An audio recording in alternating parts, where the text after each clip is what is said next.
This is Storybook Radio. Chapter 16.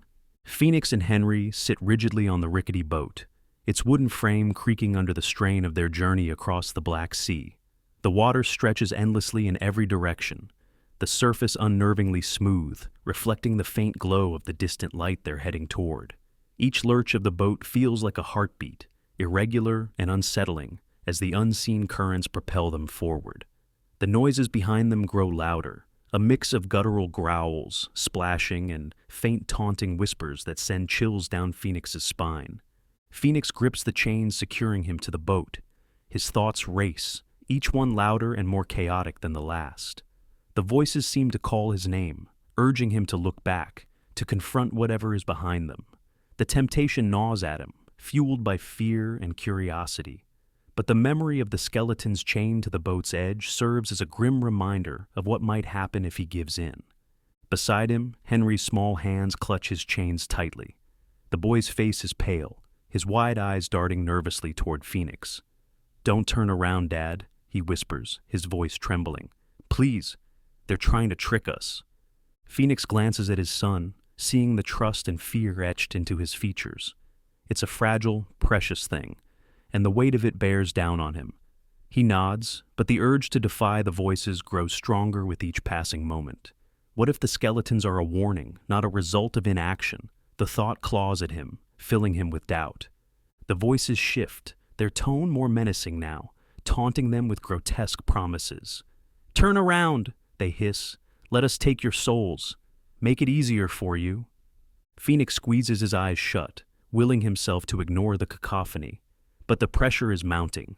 The air around them feels heavier, as though the sea itself is alive, pressing against his back. His thoughts spiral, consumed by questions he can't answer. Am I leading Henry into safety, or deeper into danger? Every choice feels like a gamble, the stakes impossibly high. "Dad," Henry says again, his voice steadier this time. "Don't listen to them. They're lying. They always lie." Phoenix looks at his son, his chest tightening. The boy's trust is unshakable, but his fear is palpable. Phoenix wants to believe him, to hold on to the logic of moving forward without hesitation. Yet, the gnawing doubt remains. The whispers crescendo into a deafening roar, and Phoenix makes his decision. He comes to realization that the distance traveled has been far enough for an island visible to their sight, and arrives to the conclusion that the skeletons were once men who confined themselves to the boat, eternally, never facing their fears. By a mix of desperation, courage, and necessity, Phoenix begins to turn. "No!" Henry cries. Phoenix's movement is slow.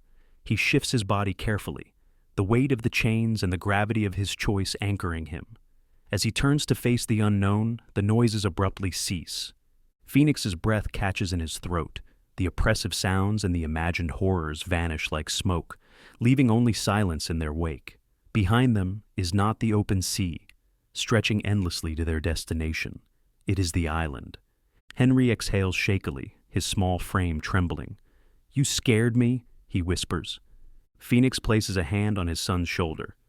"I had to know," he says softly. "We're okay. We're going to make it." The boat stalls, and the faint light on the horizon grows brighter. As they approach the shore, an iron door emerges, tall and foreboding, embedded in the sand at the mount. A single latch sits in its center, engraved with the familiar image of the red bird. Phoenix stands firm, his legs unsteady beneath him, and steps carefully onto the platform in front of the door. Henry follows, his small hand gripping Phoenix's tightly. Together, they face the door, its surface cold and unyielding. "It's the same bird as your key," Henry says, his voice quiet but certain. He looks up at his father, his eyes searching for reassurance. "Do you think it'll work?" Phoenix holds the key in his hand, its weight heavier than before. The red bird glows faintly in the dim light, its wings etched with intricate detail.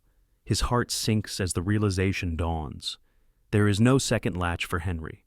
The cold truth of the situation becomes clear. Only one person can unlock this door and escape this prison.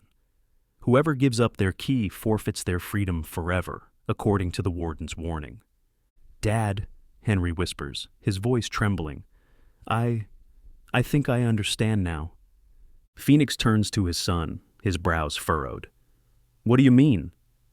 Henry's gaze drops to the ground, his small hands curling into fists.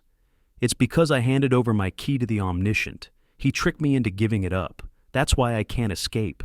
That's why this door only has one latch. Phoenix's stomach churns. What are you saying? Henry looks up, tears welling in his eyes. He took my freedom when I gave him the key. According to the rules, once you give up the key, there's no escaping. The weight of Henry's words settles heavily on Phoenix. The hope that had carried them this far now feels like a cruel joke. He clenches the real key in his hand, its edges digging into his palm. So this is it, Phoenix says, his voice hollow. I have the only key that can open this door. Henry nods slowly. And if you give it to me, you'll be stuck here. Forever.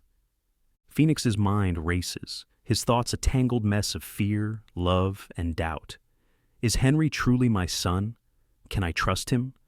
The Omniscient's deceptions have left him questioning everything, even his own instincts. Yet, as he looks into Henry's tear-filled eyes, he feels the pull of paternal love, undeniable and fierce.